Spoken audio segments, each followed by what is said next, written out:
all, welcome to Western Industrial Training Center. This is a presentation for the course of the Cybersecurity in Industrial Critical Environments. This course is split on 6 chapters. First of all, we will start introducing to the computer security some concepts like hacker, cracker, the differences, and this type of things. Then on chapter 2 we will start seeing some ways of attacks, some hacker attacks and malware from these days. Then we will make some overview on the security audits, and on the chapter 4 we will focus on security in industrial networks, in wired ones and in wireless.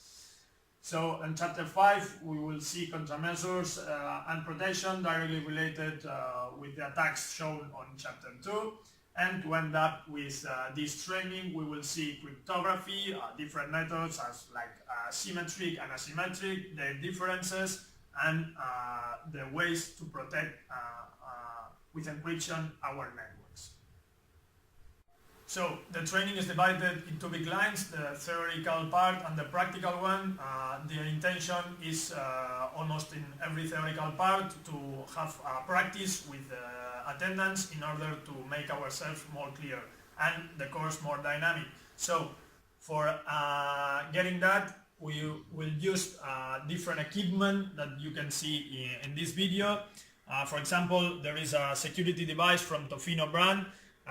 You will use this device for protect your industrial networks directly in product lines near the PLCs. Then we can see a Cisco device with some security implementations.